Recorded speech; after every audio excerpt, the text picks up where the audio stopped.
Krishnaya Krishna Premapidayate Krishnaya Krishna Chaitanya Namne Gaura Vishe Namaha.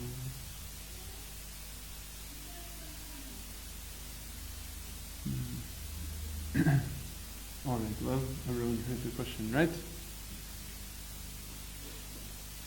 One nod through.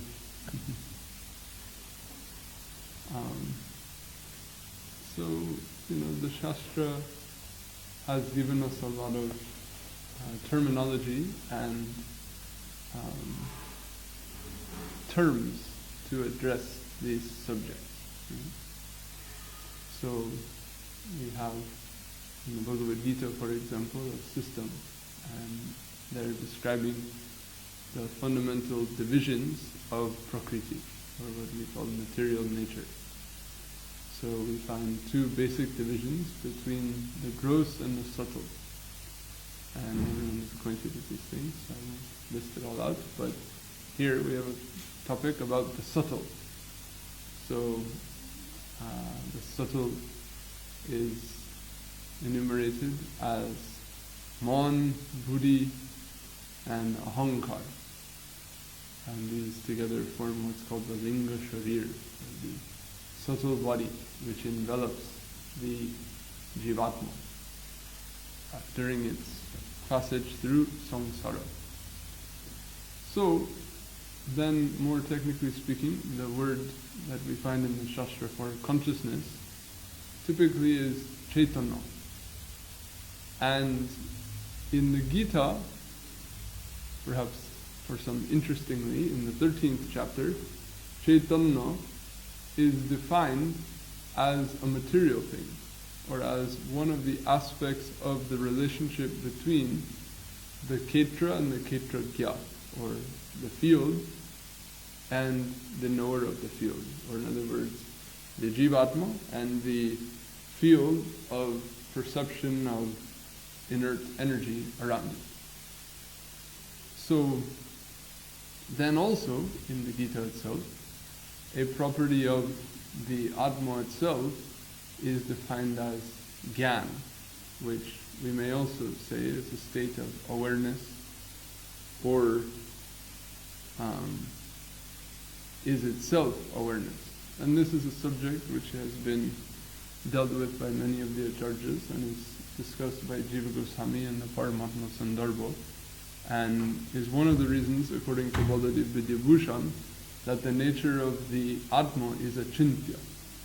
So in the second chapter of Gita, so many words are used to describe the Atma. It cannot be burned, it cannot be dried, it cannot be destroyed. It's all-pervading, it's eternal. And one amongst all these terms, then one term applied to it is achintyoyam.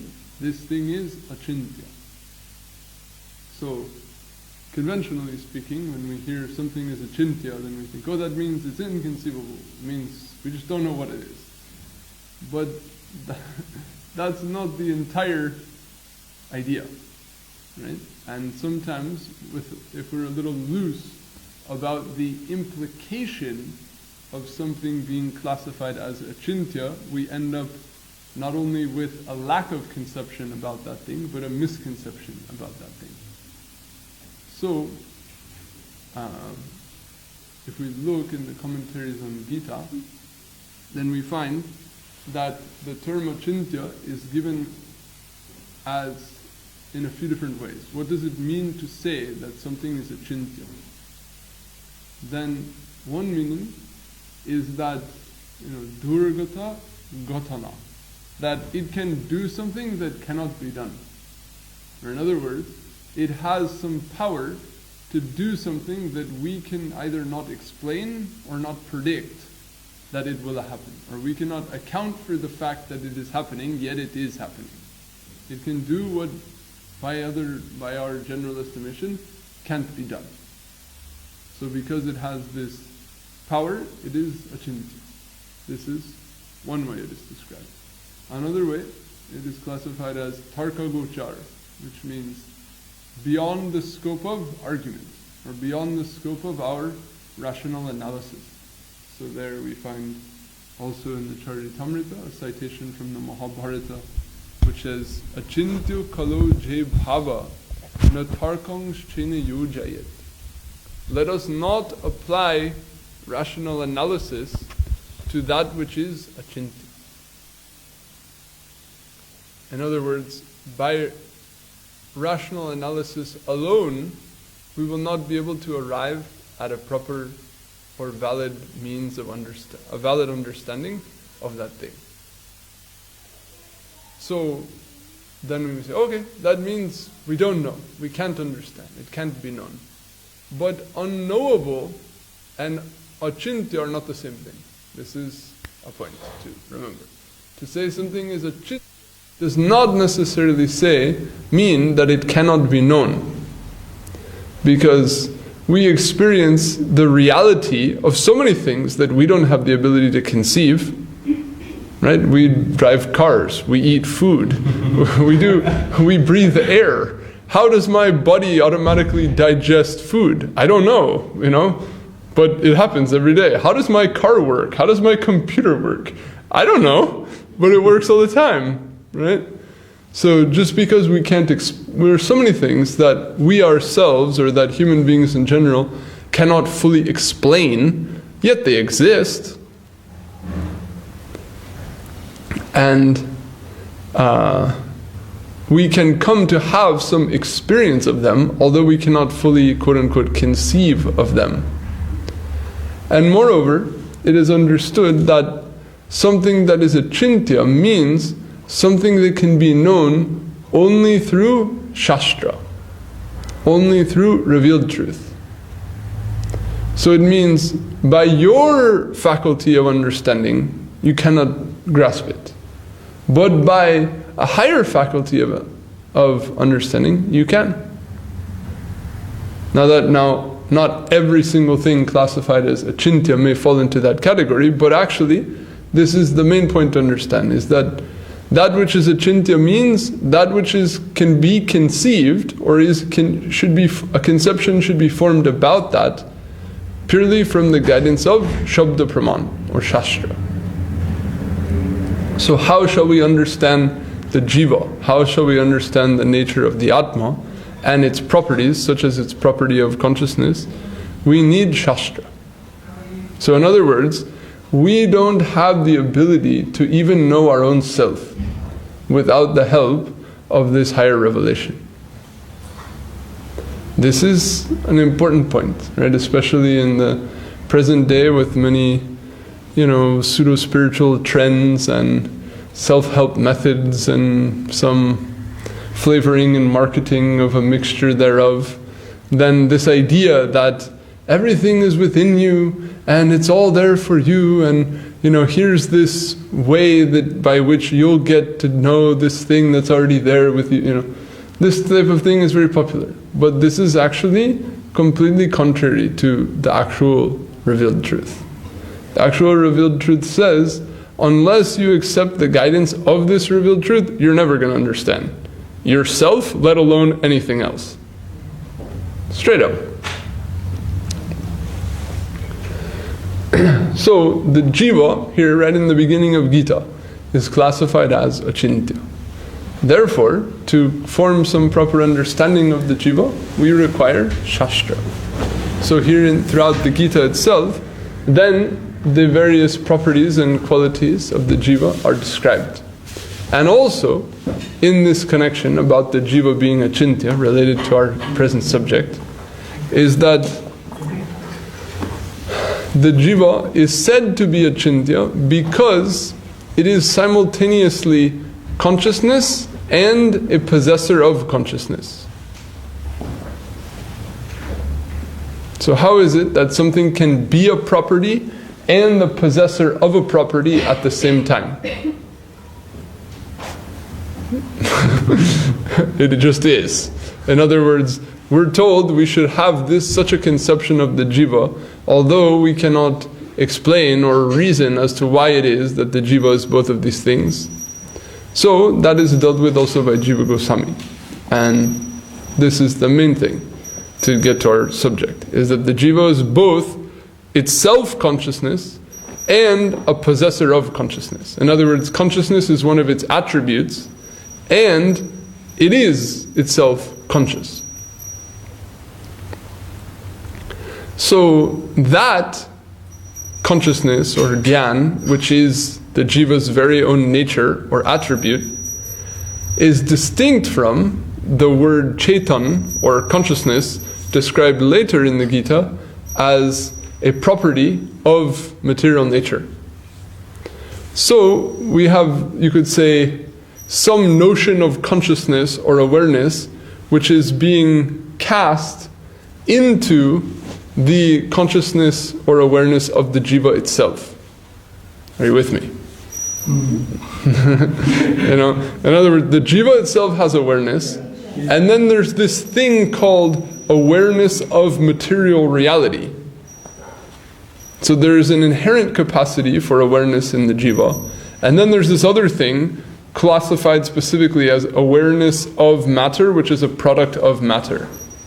And that, significantly, is not a property of the jiva. Right? So, perception of this entire world of our present experience, neither anything in that plane of perception, nor that perception itself, is anything to do with my actual self. You know, if we want to preach like, you're not this body, you're not this body. It's like, you're neither the body nor even the sense of self that you have that thinks it's the body. Like, you know, like break the building and smash the foundation. Both. Like, we're like utterly uprooting everything in your entire mental construct. So you are a pure conscious observer that then is within the field of one's perception is existing this thing called material consciousness, and then in that field of material consciousness is existing so many objects that we're then having some experience of. Are we clear? Okay. So that, you know, going back to the structure or how this is taking place, then, you know, enveloping the jiva is this subtle body, what we call man, buddhi, ahankar. So collectively that is known as the chitta. And the chitta, you could say heart or subtle mind, you know, unconscious mind, subconscious mind, various ways you could define it, but all those terms carry some mixture of connotation in the world of psychology and other fields of thought. So, at least myself, I prefer just the scriptural word chitta, just like make a new, fresh notion in your mind to conceive of this thing, rather than borrowing a word that shares these other notions in other fields. So there's this thing called the chitta.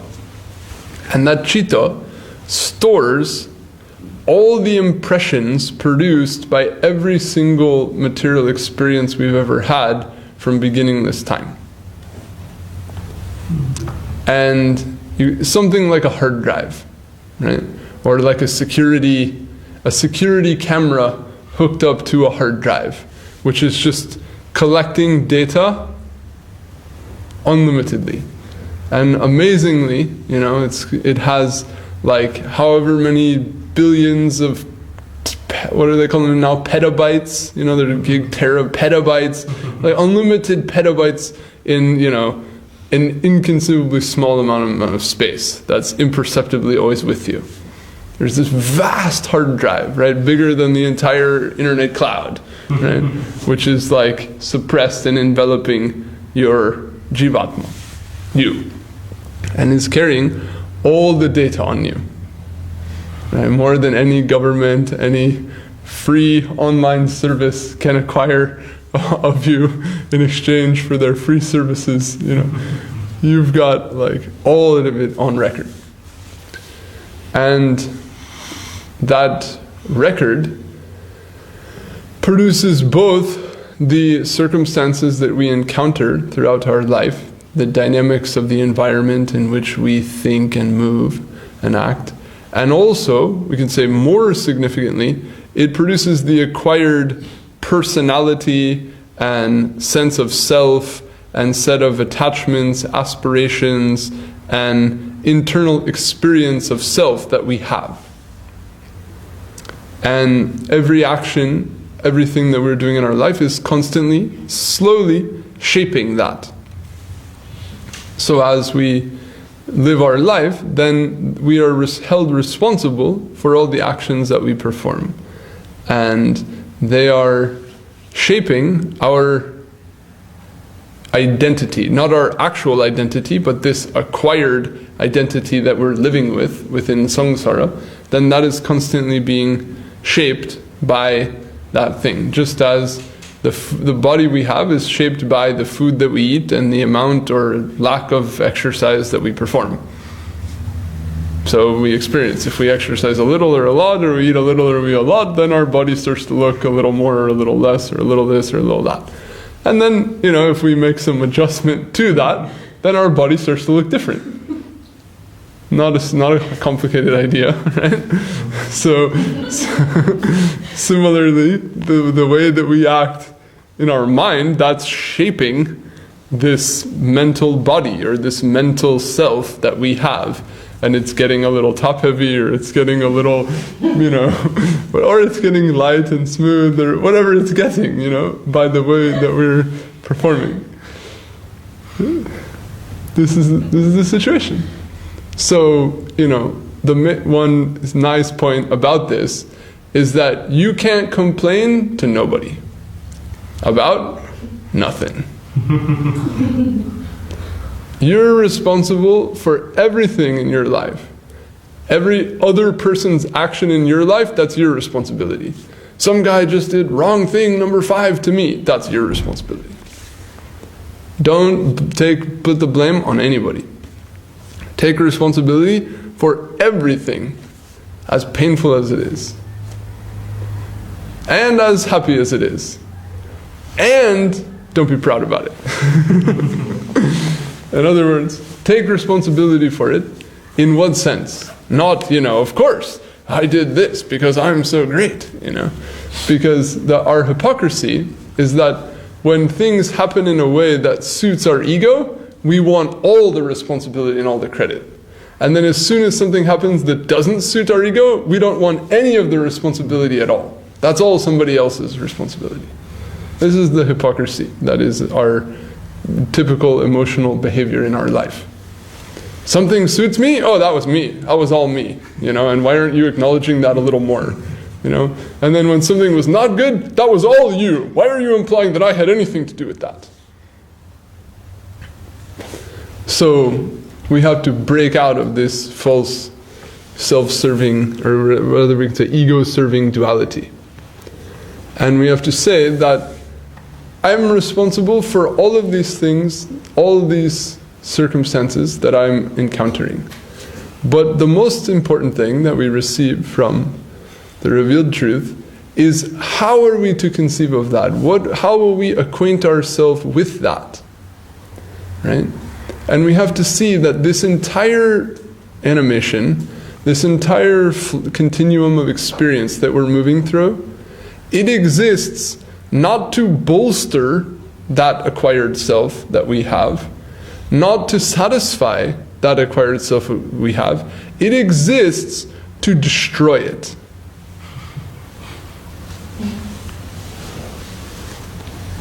What? Right?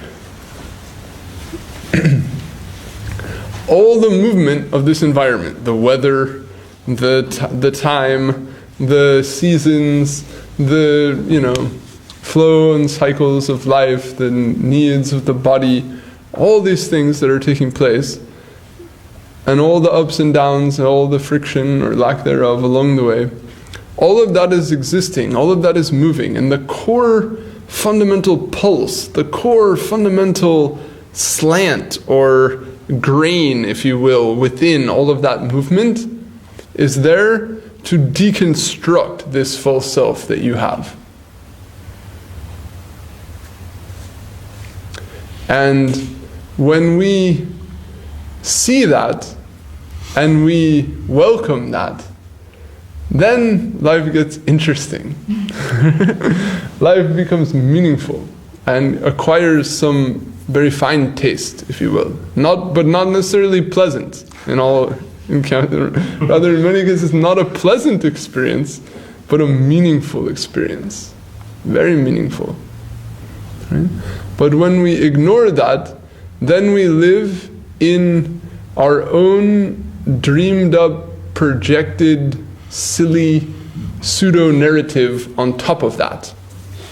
And we think things are this or that, and they suit us, or they don't suit us, according to what particular little, you could say, movie plot we want to live out in our life inside of this big ego destruction machine.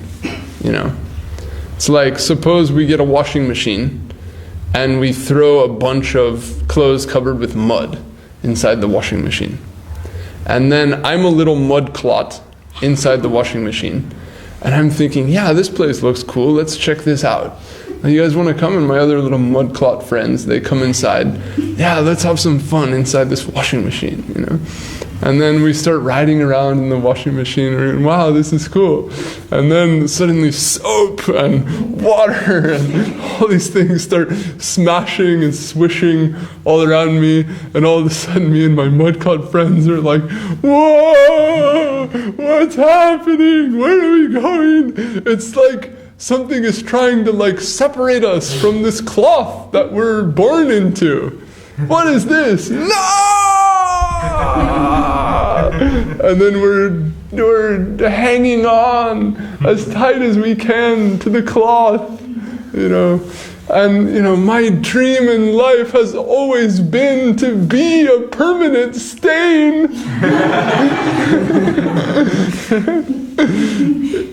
And I've heard about the great ones, you know, who succeeded in permanently staining cloth. And I too will be one that will last a long time. You know, I will make my mark in history. I will be a permanent stain upon a white cloth. No, upon a blue cloth. No, upon jeans, upon nylon. You know, and then you know, I aspire to be a stain upon rayon. No, I aspire to be a stain upon silk. You know, and then we have so many little permutations thereof, you know. I want to be a great, you know, football player that goes down in Brazilian history. I want to be a great web developer who, you know, wrote one of the most influential code frameworks of all time in Silicon Valley. I want to be this, I want to be that, you know. You know, it's equivalent to this. Jumping in a washing machine and aspiring to make a permanent mark on some particular fabric in that environment, when the entire environment is there to just demolish and dissolve this entire movie that you're trying to play a part in. And as that's all happening, you're going like, what? Why? What's happening? I don't get it. You know.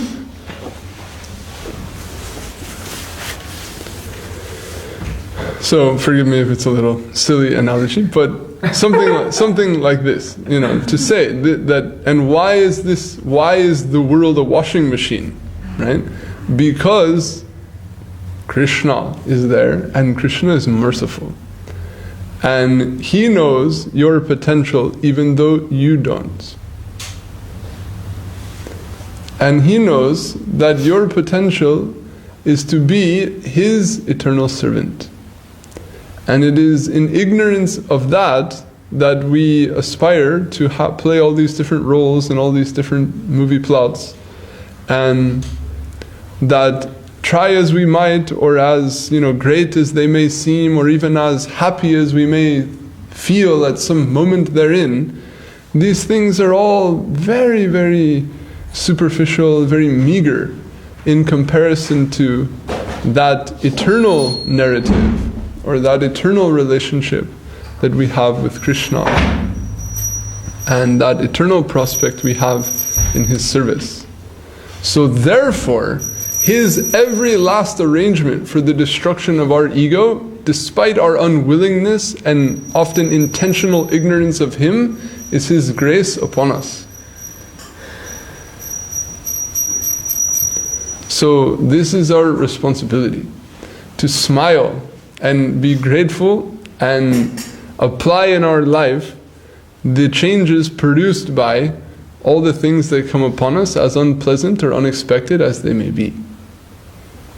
Right? This is, you could say, the premise of Bhagavad Gita itself. Right? Did Arjuna want to be in some battlefield and fight against his own guru and his own, dearest elder Bhishma and his own cousins and all these persons?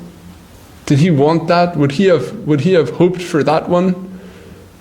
Definitely not, and nobody would, right?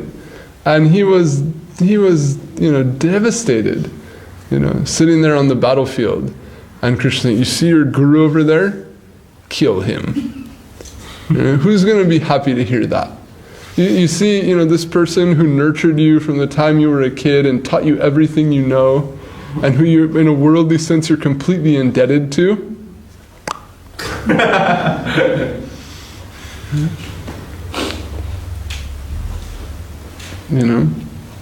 It's devastating, right? And so Arjun, he is devastated, right? He says, oh, better I just drop my bow and they just kill me, not even fighting, than for me to have to kill them. Right? But that wasn't Krishna's idea, right? So Bhagavad Gita is hardcore. Sorry, it's so hardcore, right? This is what chapter again? 2. 1. Right? This is the premise. This is the context, right? That the most dear attachments that you have in your life, the things that by ordinary worldly standards you would cherish the most, we're going to start with the premise of a spiritual teaching that says those things are going to have to die. And not only do they have to die, but you, in first person, are going to kill them with your hands.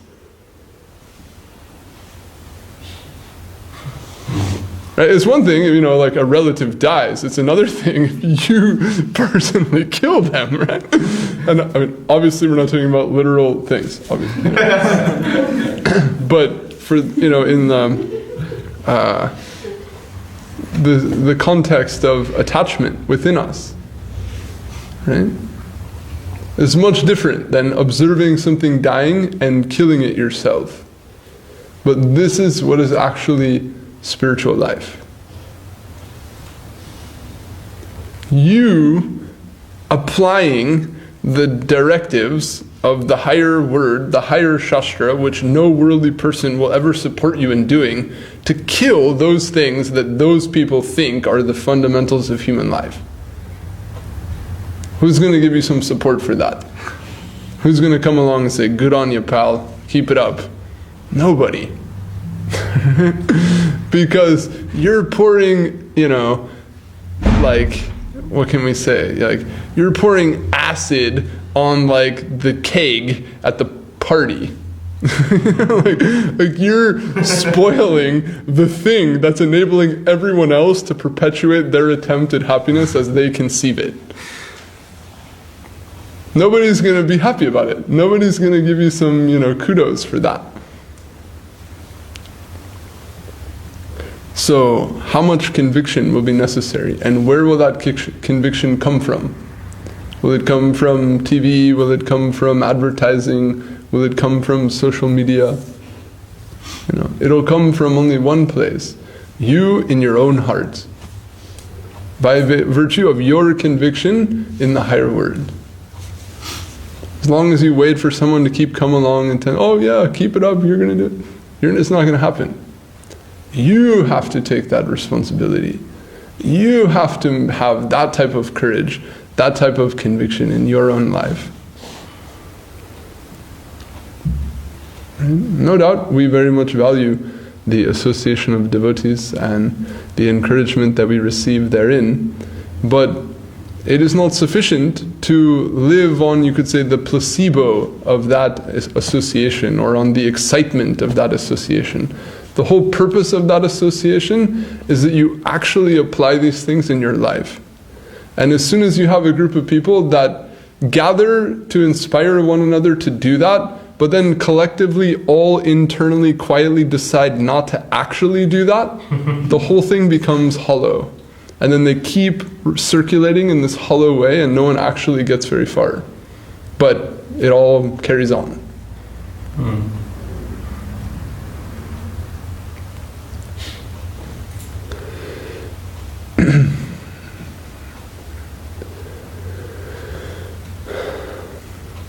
So everything can be understood as mercy. Everything can be understood as an opportunity to go on with this pursuit. And the person who succeeds in this, the person who is able to let go of this whole false identity and all its paraphernalia, or all its enabling, supportive elements, then that person is, you could say, living in spiritual life, and that person will come to have what, I mean, we're talking about Pandita Diti's question, you could say some type of higher consciousness, or even, not even that yet, but actual experience of the nature of the self. In other words, to stop, to press pause or stop on this play of the consciousness we already defined as an element of material reality, begins by deconstructing its existence and breaking our identification and attachment to everything within it.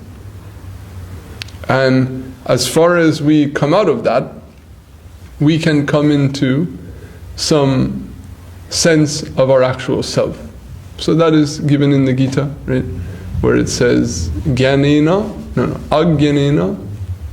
Abritam Jnanam, that our actual awareness or our actual consciousness is covered over by ignorance.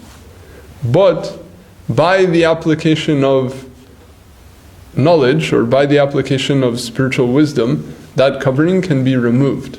And we can have experience of our actual natural self-awareness. And that the Bhagavatam defines as liberation. Muktir hitanyata rupam sarupena vyavastiti. To be situated in our actual self, having discarded every false or sense of self otherwise.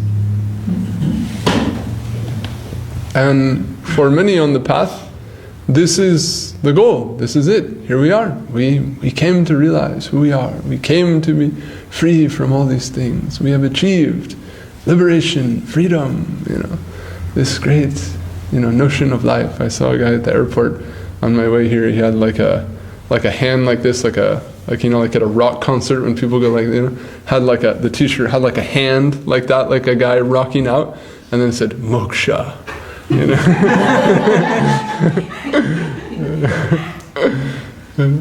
But anyway, that's problematic for a few reasons. But even if there were this so-called moksha that was like that, or as some perhaps listened when they were kids to this band called Nirvana, which to me is such an irony, because being angry and on heroin is the ultimate opposite of nirvana. And the fact that you could promote, or people would even be interested in hearing or paying attention to something that's labeled the complete opposite of what it is, if that's not already a problem, then once you do hear it, how you can coherently consider it. But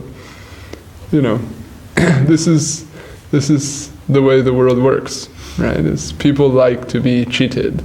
Many people, they want it to be that, this stuff, this ancient mystic wisdom, these heroin addict rock stars, I think they got it, what was that other guy? When I was a kid, the two things were nirvana and sublime, and both of the guys died of heroin overdoses, famously in public, And then there are like the modern versions of like Jim Morrison, the great alcoholic who was such a mystic, like, the mystic alcoholic, the sublime heroin overdoser, like, this is popular, seriously, I mean, it's not like I'm not like joking, there's like millions and millions of people who know and adore and listen to all of this. And steal.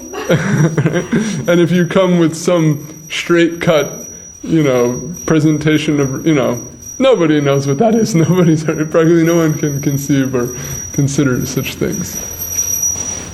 So, we aspire for acceptance in a world like that.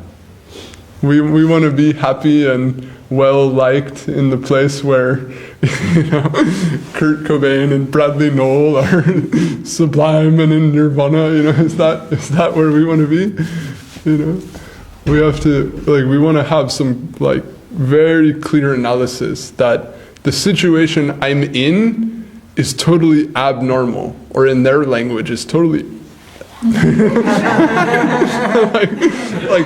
in this crazy place, man. And to get out of that is normal. To deconstruct, to demolish, seriously, demolish this entire thing is normal. That should be not some touchy language. That should be really clear. And if we have those ideas, then these tools, this analysis, this framework in the Bhagavad Gita, it gives us, it's like if you want to explode a building, then you get the blueprint and you look, where are the rafters, where are the things, and you put the detonating points on those things, and then you go, and the whole thing falls. It gives you the analysis to actually successfully deconstruct this false reality. And that is glorified or thought to be liberation, as we're discussing. But, how profound is the gift of Vaishnava thought beyond that? We can hardly even begin to appreciate that. Right? From our conditioned, turned around, spun around situation. The premise of Vaishnava thought, even in general, how deep is this? How significant is this? That even after the demolition of this whole false reality, even after this whole process whereby one comes to be purely situated in oneself, there's more. There's more than that. That's not even the goal. That's not even the end point, as, Buddhist thought or Shankar's theory or so many even vague notions of religion, of theistic culture rather, may lend us, to understand. But rather, beyond all of that, there is a positive world. There is a positive plane. There is a whole scope of dynamic positive experience, which is itself based on its fundamental core construction of pure bliss.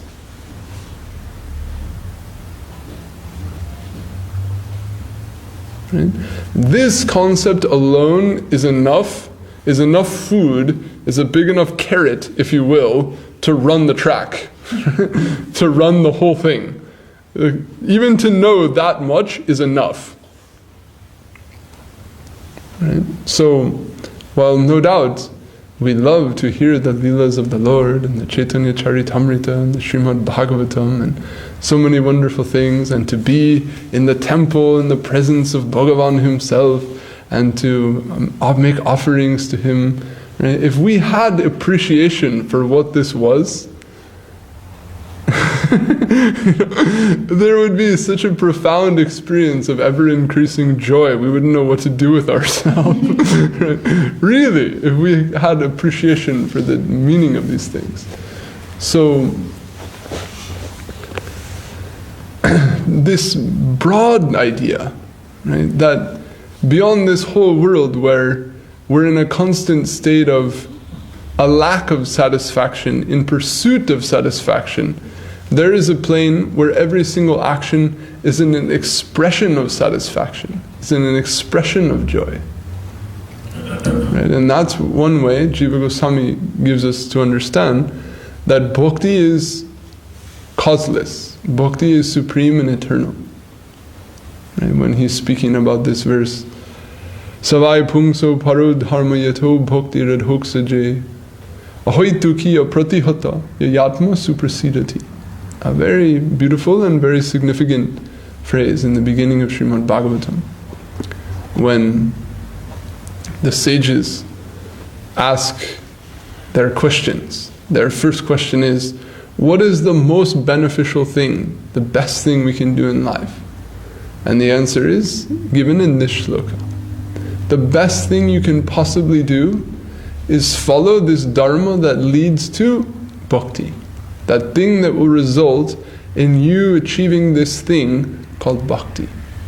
That will be the most beneficial thing that you could do with your life. And that bhakti, that thing that you will attain, is classified as ahoituki and apratihata. So the way Jiva Goswami renders it is very interesting. Right? He says that because generally we understand bhakti is ahoituki, means the word hetu means a cause. So ahetu means without cause. So ahoituki is a derivative word, means a thing which has no hetu. A thing that is of the nature of not having a hetu. In other words, causeless. So normally we understand that things that are temporary have a cause, and things which are eternal do not have a cause. Something that is eternal cannot have a cause because it has always existed.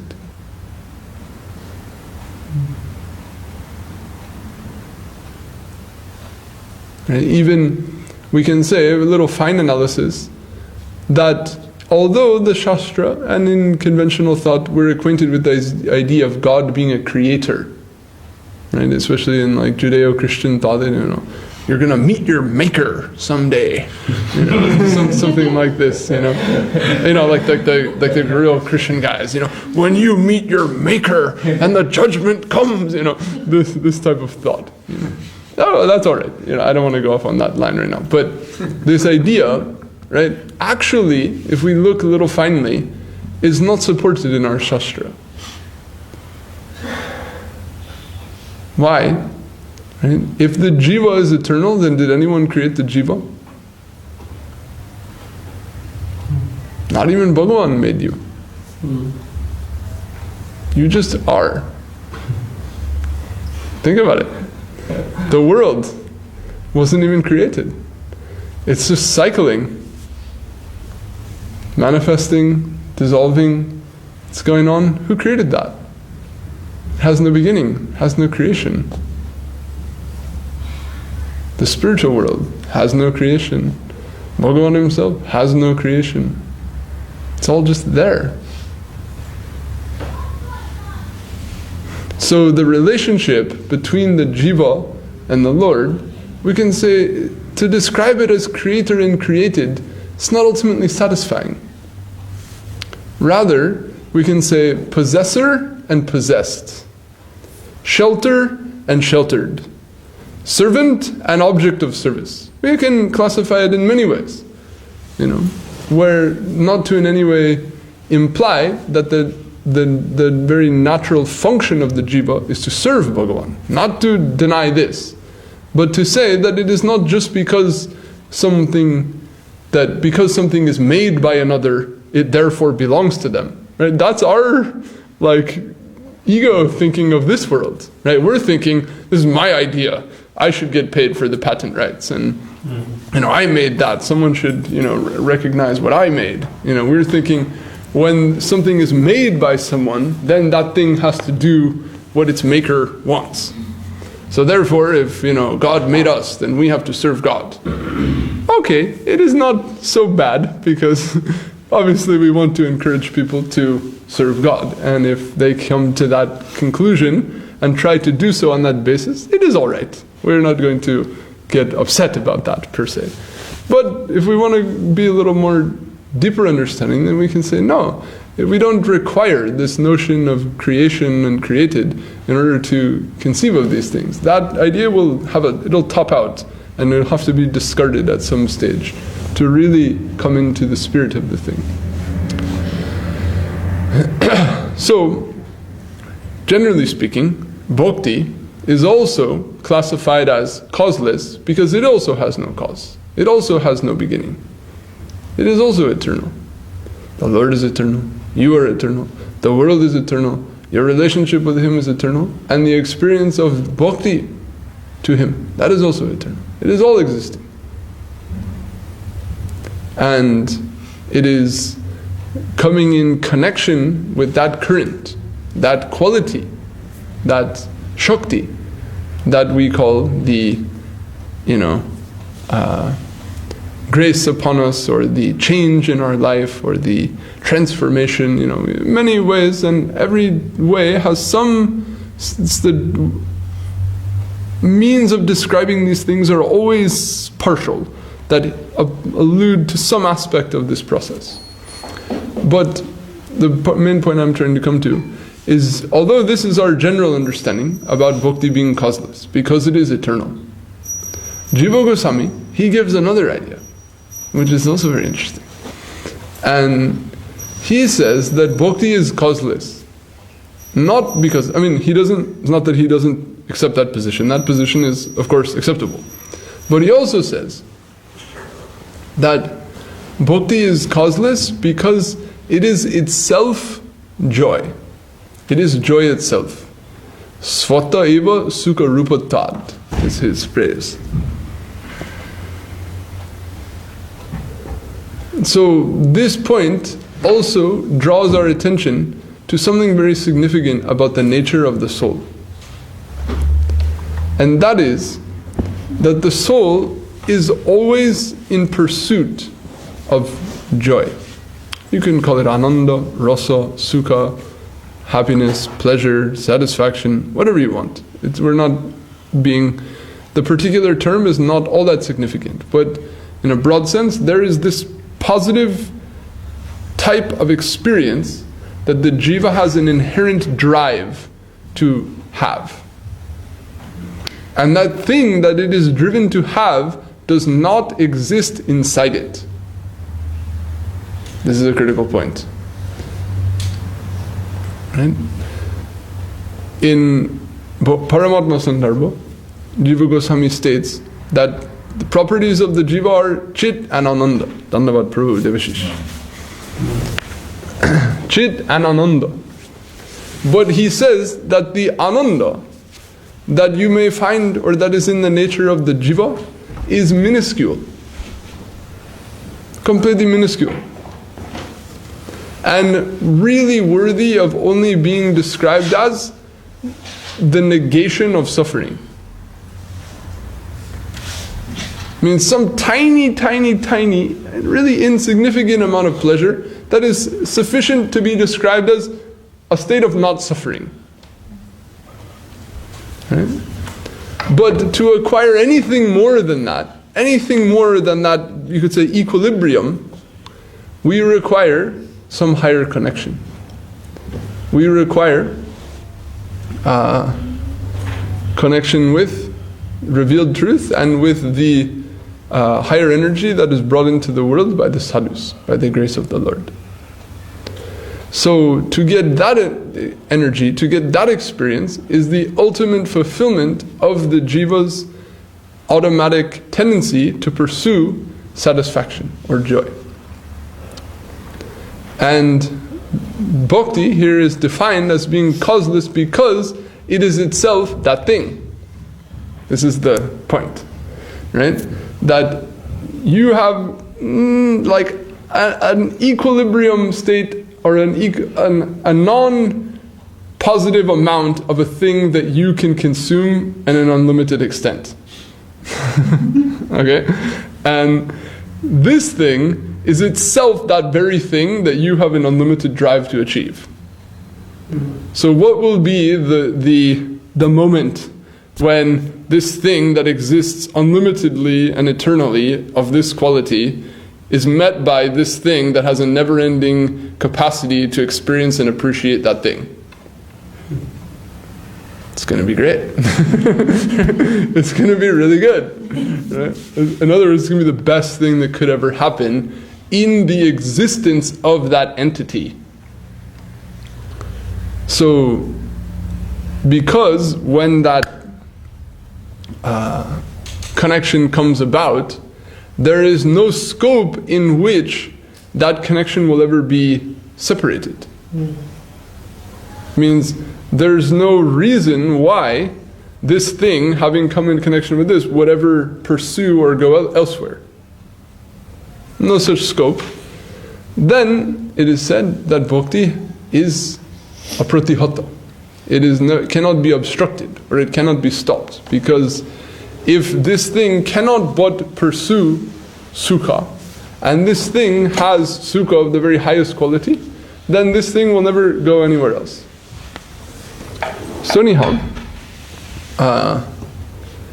that state we would classify, Didi brought up this subject of samadhi, so we would classify that as something beyond a conventional notion of samadhi. Right? There's many different types of samadhi defined. Yoga texts deal with those things in detail, but in what is, you could say, significant most to our line is the samadhi of Veda Vyas, early in Bhagavatam. If you want to talk about samadhi, this is like the samadhi to talk about, right? Or it's given in the beginning of Bhagavatam. Right, Bhakti Yogena Manasi, this section of Bhagavatam, where it describes that Vyas, by the grace of Narad, he, by the connection with the bhakti that he had, reached a state of samadhi in which he perceived four things. He perceived Bhagavan, he perceived the jiva, independent of Bhagavan, he perceived Maya shyly behind Bhagavan, ashamed to come in front of him, and bhakti nearby awaiting. Right? So very significantly, he perceived all these elements as distinct from each other. And by virtue of that perception, he gave throughout Bhagavatam what Mahaprabhu highlighted to be Sambandha, Abhideya and Prayojana, and the whole essential substance of what comes to us in Gaudiya Vaishnava thought. All of that was, you could say, the samadhi of Vyas, the perception of the samadhi of Vyas. So the entire school of Vaishnava thought, you could say, is the fruit of the highest type of samadhi. Dig it. Right? Think about it. Typically, people they have what they call nirvikalpa samadhi, like this ineffable state of experience that cannot be described, that's beyond description, and so on and so forth. And of course, it is beyond description. In other words, it's something more than any description can entirely convey. But nevertheless, you could say the miracle or the wonderful nature of the Lord in His revelation, working as Vyas himself, is that He could convey something of that samadhi, not obviously the experience in total, but the essential elements of that experience, to thereby create a system of thought whereby others can come with maximum efficiency and also reach such experience. And that's actually what Srimad Bhagavatam is. Srimad Bhagavatam is so high. Seriously, to understand how high line of thought is given in Srimad Bhagavatam is very hard to understand. It itself is hard to understand, and the platform from which it is coming, how high that platform is, we have no qualification to even get that. And we're coming from, random, lack thereof when it comes to education, information, regurgitation of modern, so-called university systems and stuff like that, maybe we have a little acquaintance with some type of philosophy or some type of, Judeo-Christian thought or something like that. And from there to conceive what is the position of Bhagavatam, you cannot do it. You don't have any of the tools, you don't have any of the building blocks to even see where this thing is situated.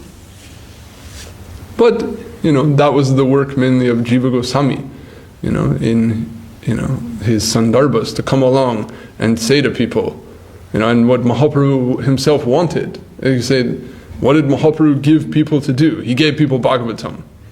Mahaprabhu's mission was that people will get what is in Bhagavatam.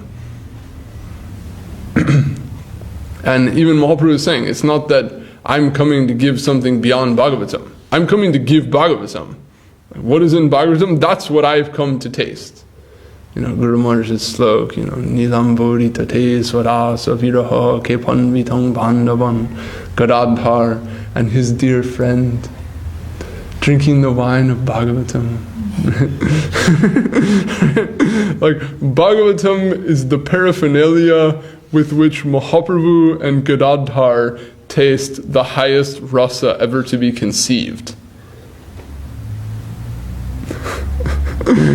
What is Bhagavatam? Bhagavatam is not it's paraphernalia of the eternal Leela itself, and is this expression of the consciousness in its highest, most dynamic and ecstatic state, having already passed through the doorway or the threshold called samadhi. So then coming from that higher plane out into this plane is this, you could say, passive or postured representation that's left for us as a means by which we can also seek our highest fortune. So to live under the direction of that line of thought, of that quality of conception, that is not a small matter. That is not a small thing. That is the most profound grace someone can receive in their life. That their vision of life, their movement in life will be oriented by guiding principles coming from that layer of experience. What more could you want? What more could there be? There isn't more. That is the thing. That is the attainment or the fortune to have, whereby one can come to, it's like getting the check and now you have to go to the bank. You've got the check. There's no, you actually have the thing that will cash out to this if you go through the process to cash it out. So to live in that, according to that line of thought, then we will say, yes, we may live that way, we may think that way, with our quote-unquote material mind, or with this material consciousness that we have, which is existing as an element within the deeper layer of the perception of the Atma itself, all these elements that we discussed at the beginning. But when that is done in the shelter of Sri Guru, and infused with the grace or the higher Shakti that comes through Guru to the aspirant, then we can say, we cannot reduce that, or we cannot say that this is mere ordinary behavior, ordinary thought, but rather this is some transitional stage in which multiple elements are working together. And there is this gradual emergence of this higher function or this higher organizing element coming to rule and dictate the flow of our thought, word and deed. And then there is the residual attachment and egotism that we discussed earlier, and they're existing in this, they're both in the same substratum, vying for position, so to speak. And the clash between those two is what we call sadhana, or what we call the experience of trying to practice Krishna consciousness and then getting distracted and then doing something stupid and then getting frustrated and then accepting the fact that we got frustrated about this thing that was stupid and then saying, well, maybe I'll just keep trying, and then trying again and then going around the loop again and then trying again and then going around the loop again and then getting frustrated because I keep going around the loop again and then accepting the fact that I'm going around the looping again and then keep trying about that, and and this whole thing is unfolding in our life. And if we are tenacious in that process, or if we are assertive and eager in that process, then there will be this gradual transformation, or this gradual victory of the higher over the lower, or of the higher influence coming and possessing that space. And we're told that when all that residual ego and attachment is removed, then the fact that the substratum that is carrying that divine energy that is working over our consciousness, the fact that the chitta is material, becomes irrelevant. In other words, once it is purified of all those other things, its composition is insignificant, and the person under that influence of that higher energy, what they do is purely divine, purely spiritual, and deeply satisfying to the Lord, and is actually no different than the devotion offered to Him in the spiritual world. Because we're told Bhakti, technically speaking, is a combination of the Samvid and Ladini vrittis of the Sarup Shakti, if we look technically in the Bhakti Rasamrita Sindhu. And that same substance is in the jivas in the spiritual world and in the highly qualified jivas of this material world. It's the same substance, it's the same Shakti. It's not another Shakti, it's the same Shakti. So that same Shakti is the Shakti that is satisfying to the Lord. This is, a fine point to preserve Advaya Gyan. Right? The whole premise of Bhagavatam is that it comes to harmonize all the partial and discordant thought about the Absolute that exists within Vedic literature. And so many have their case for the dualistic view, so many have their case for the monistic view, and Bhagavatam comes and says we're meditating upon that supreme thing that has both of these aspects.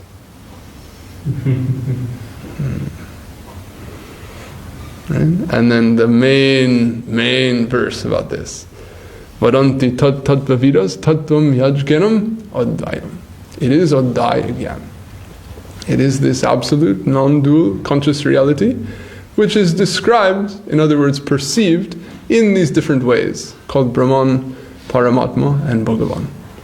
Right? This conception is completely universal. It encompasses the view of every sect. So can the thing that encompasses the view of every sect be sectarian? It can easily be misunderstood to be sectarian. It can easily be leveraged by sectarian people all the time. But still itself never has been and never will be a mere sectarian notion. And that non-dual reality perceived and experienced in different ways, right, is ultimately, Krishnastu Bhagavan Svayam. It is Svayam Bhagavan, it is Krishna.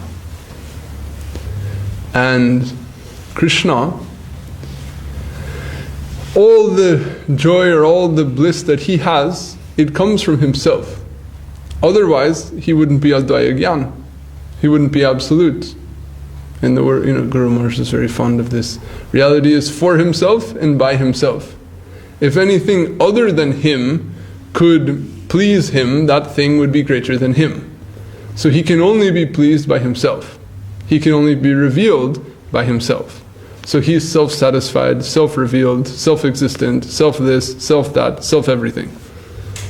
So the great work of the Gaudiya Acharyas is to say, yes, he is self-revealed, he is self-satisfied, but there's the aspect of him that is producing the satisfaction and the aspect of him that is experiencing the satisfaction. There is Shakti and Shaktiman. In other words, Radha and Krishna. And so, the satisfaction of the Lord is always the satisfaction of his own Shakti, his own Sarup Shakti. That is his satisfaction. And therefore, there can be this duality of interaction between Shakti and Shaktiman, and it's all called Advaya Gyan, or absolute reality. And there's no contradiction between the two. This is the ultimate harmonizing principle of the whole matter, right? And the really beautiful part about it is that Shakti by which he is self-satisfied is been finally traced to be Bhakti. And that same Bhakti, Shakti, can come into you, can come into any jiva, and can produce his own self-satisfaction through you. You can be an instrument in him having the satisfaction of his own self by way of that Shakti moving through you.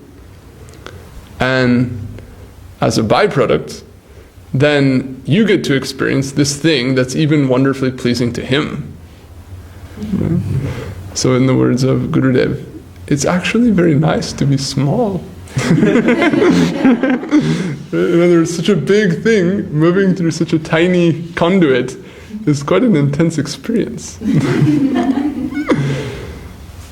And that is the prospect, the fortune of every jiva. So that experience can be had, and that we can say is far more than even what we would call a samadhi, but rather a dynamic plane or flow of experience therein. So it may be called that, or it may be called something beyond, but definitely it will be beyond any notion of a static or a consummate notion of samadhi. And even a person in this world with a material body, should their chitta be so pure that this higher energy is working through them, then that is as satisfying to the Lord as anything may be. That is his own energy coming through them back to him and fully satisfying him. That is as pure and as divine as things can be. And that is actually how all the leelas in this world work. When the Lord comes to this world, he's coming with all his associates, and then they're all having this experience of that divine energy amongst each other. It never was or is or will be anything to do with this gross inert material energy at any time. It's always this exchange of this higher thing amongst them. And that, even in that vision of Das is very significant, that when he saw Maya, she was behind Bhagavan and shy. Right? This is very nice, because it implies that wherever that higher energy is present, then she will withdraw. So the well-known phrase is there, Krishna Surya Sama Maya Hoyandakar. Krishna is like the sun, and Maya is like darkness. Jaha Krishna, Taha Maya, Nahi Adhikar. Where Krishna is present, there Maya has no...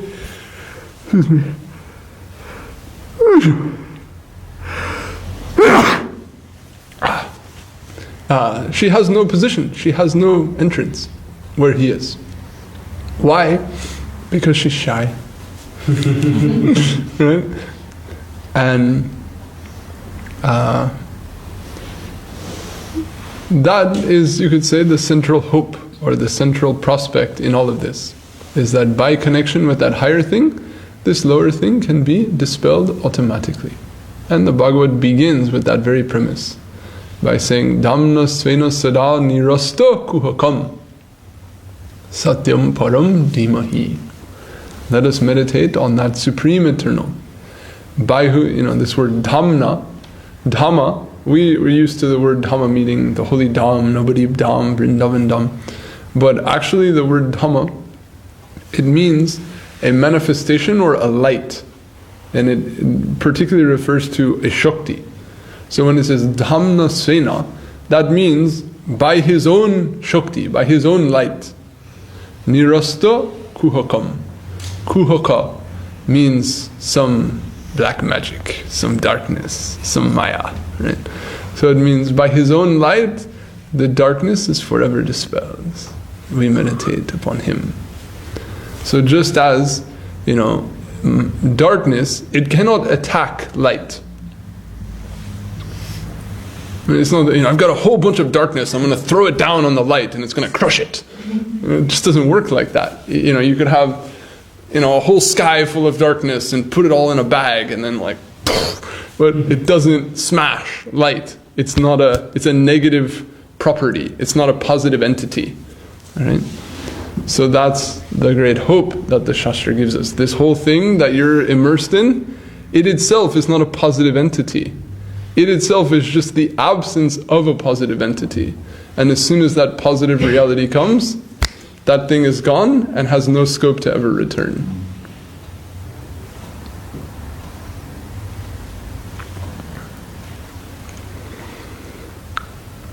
So let us meditate on that, Supreme Eternal. Okay, Devashish Prabhu, forgive me for rallying on while you in the midst of your arrival. We're very honored and happy that you've come. Shripad Devashish Prabhu, our great stalwart and keeper of the flag and the fire here in London. So your Harikatha is cherished by devotees everywhere, and I am always very happy to come and hear it. I'm here to take a break and hear from you today, Maharaj. Okay, well, please say a few words, but hopefully actually just a few, because we all also do have a little time schedule to be on. So please, something, Prabhu, if you don't mind. Well, we're very happy that Maharaj has joined us, finally. We were expecting him a week ago, but the will of Providence is otherwise. But he is with us now, and we're very happy for that. So they say absence makes the heart grow fonder. And that's the whole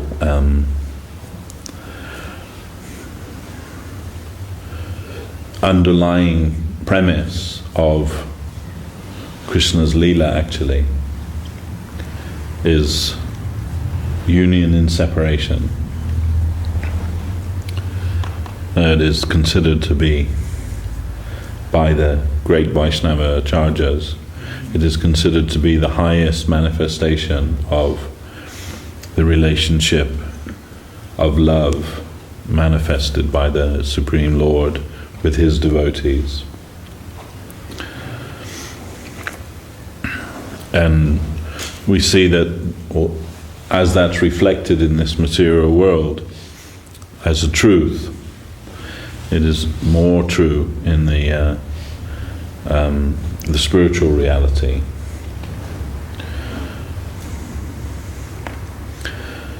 So we are always in a state of wanting, and that is a good sign. Srila Guru Maharaj would often say, if you think you have it, then that means you're very far away from it. So that substance, Krishna consciousness, which Maharaj so very eloquently spoke about and speaks about, it is something that we aspire to, but it is so far away from us, but so close to us at the same time. But the healthy state of a devotee is that the state of feeling to be separated from that. So any idea that we've attained some level of Krishna consciousness, or some taste for devotion, or any of these ideas, is really self-deception. we heard from Guru Maharaj that, in the time of his Guru, Srila Bhaktisiddhanta Saraswati Thakur, that many of the senior devotees, one day they came to him, to Saraswati Thakur, and they said, we have something we want to say to you, but we're a little bit afraid to say it, and maybe ashamed to say it. We don't know what your reaction will be. And Saraswati Thakur said, but please say what it is you want to say. And they said, well, our, what we're putting before you is that we've been practicing Krishna consciousness for so long now, or the process of that, and trying to adhere to everything, and to cultivate our inner life in the way which you've taught us. But actually, all of us, we all feel that we haven't got anything. Substantially, we haven't got anything. And Saraswati Thakur, he looked at them and replied, really? Is that really your feeling? And they, maybe a little reluctantly, they all said as one, yes, Gurudev, that's our feeling. And Gurudev said, I'm so happy to hear that. If you'd have said that you were feeling that you had something, then I would have felt that what I've been teaching you all this time has had no real effect. So the very proof that you actually do have something is that you're still here, and you're still practicing, and you'll still have this feeling of want for Krishna consciousness very intensely, so intensely that you're coming to me and presenting to me that you're not feeling that you have anything. So this is the healthy attitude for a devotee, not to the degree that we feel to abandon our search for Sri Krishna, or to abandon our practice, our attempt to practice Krishna consciousness. But rather the inverse of that. Rather that in itself is an impetus to try harder, to, that we're always hungry for that. And although, that it's always outside of our reach, or it appears to be like that way, really it's that constant hunger for it which keeps us wanting to go forward in Krishna consciousness, to try again and again and again, as Maharaj said, going in that loop and always feeling some frustration at not being able to get that thing. But this is good, this is what we want actually. It's not that our goal is to be frustrated, or our goal is to be bereft, but in spite of that feeling we cannot but go forward. Once when Guru Maharaj was talking about Krishna consciousness, the very how very rare it is, he's saying, like the whole tenor of his talk that morning, what we are aspiring for, it's almost impossible to get that. Brahma and Shiva, they both say we don't have that. But we're going after that. What they cannot get, we're going for that. And Guru Maharaj's expression was, do you think it's a fun? In other words, do you think this is a game that we're playing? And the Vedas, they're pleading to the Lord, it is our job to present you to the world, but we also cannot do that. We failed at doing that. And so many examples of this. Then, and Guru Maharaj saying, what we are aspiring for, almost impossible to attain that. And, at the end of the talk, then Guru Maharaj finished, and everyone was like, nobody could speak. We all just wanted the earth to open up and swallow us. And we were thinking, Everyone, I think, was thinking the same thing. But nobody had the courage to voice that in front of Guru Maharaj. But one did. And he said, then Maharaj, like this kind of, in this awkward silence, then Maharaj, why are we even bothering? Like, why are we attempting to do that? And Guru Maharaj could see, like, everyone was like completely abject in their feeling of disappointment. And Guru Maharaj said, oh, why worry about the goal when the practice is so much fun? And really, that's the truth, that Krishna consciousness, to strive for Krishna consciousness, it's the most wonderful thing that anyone could attempt in their life. And really it's wonderful, isn't it? You hear all these wonderful things that you'll never hear anywhere else, associate with wonderful devotees, the most wonderful people in the world, and take Mahaprasadam, the Lord's Mahaprasadam, join in the kirtan and feel, the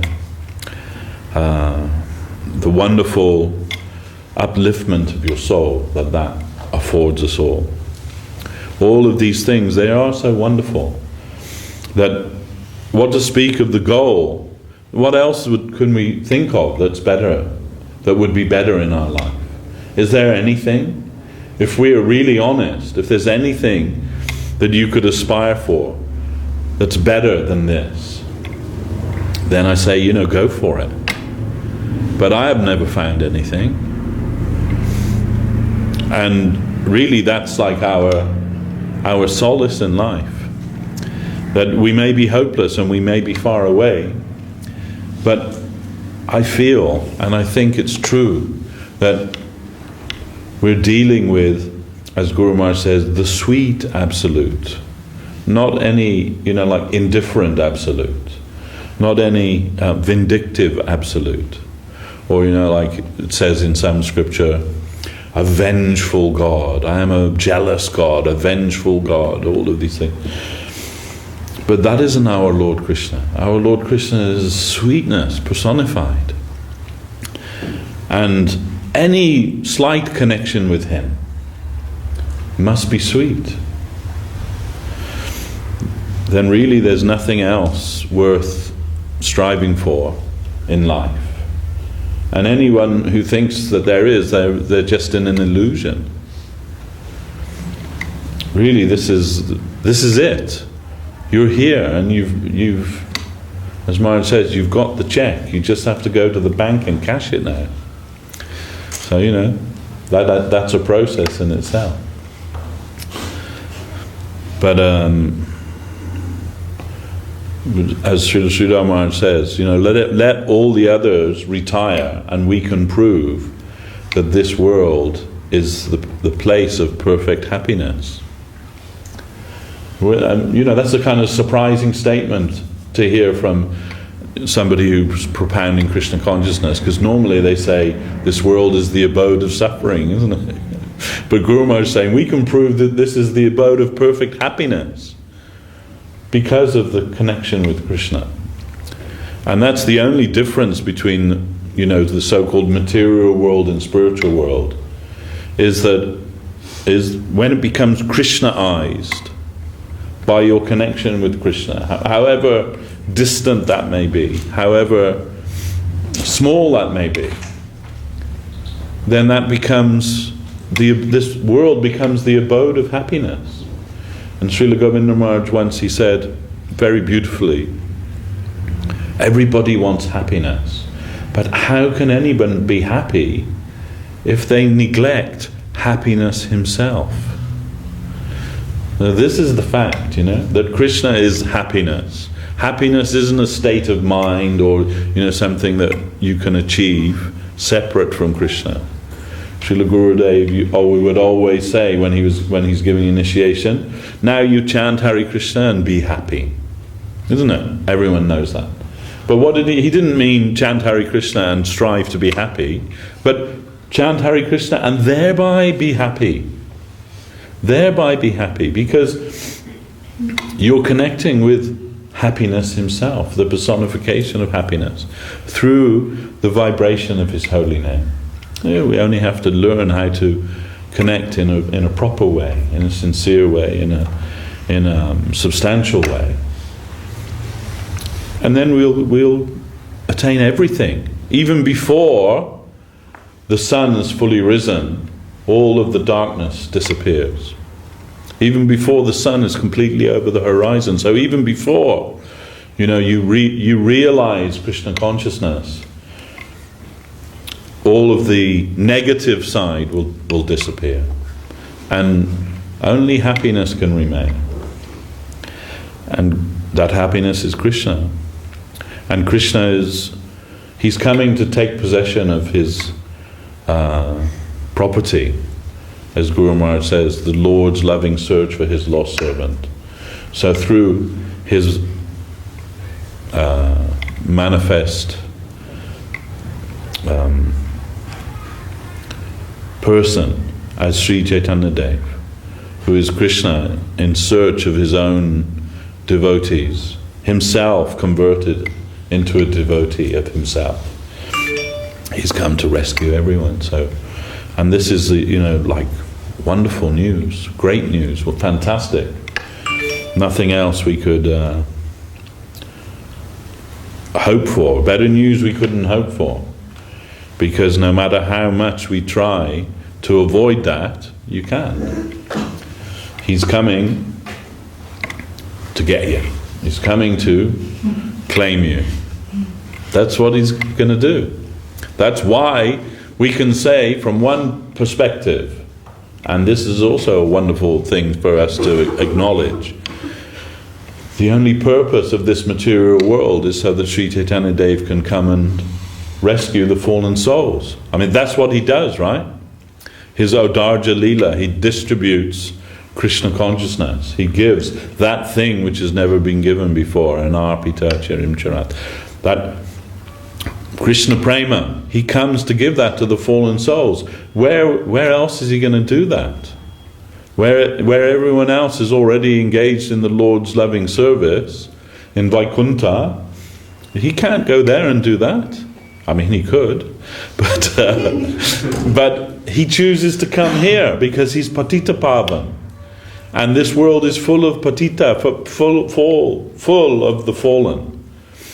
Like a reservoir of fallen souls for him to come and rescue, to enjoy that rasa of rescuing the fallen souls. So, we have a part to play in that, being fallen souls.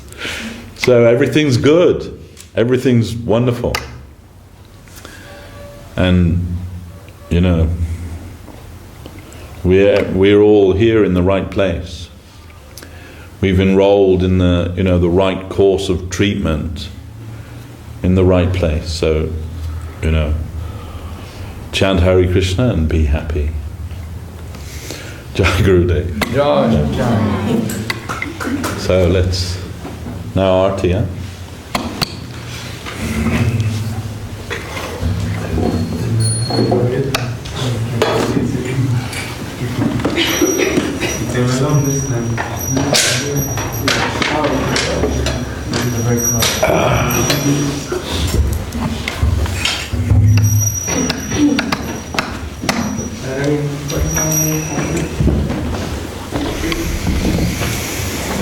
Hare Krishna.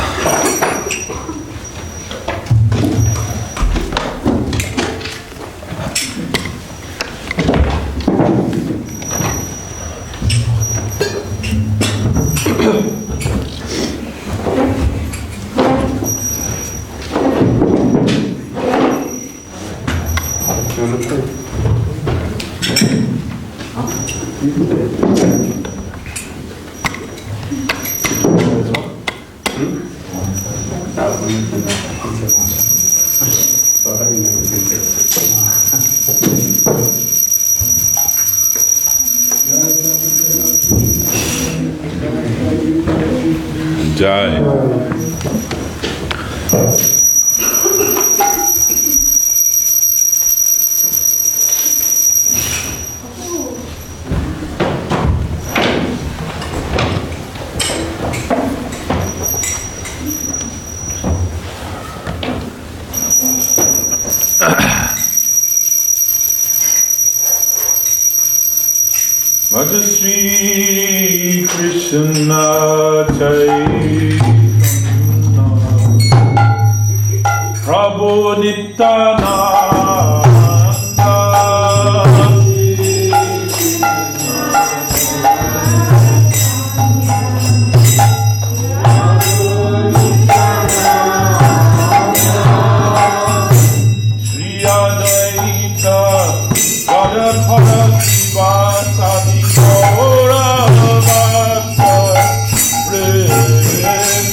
Jai.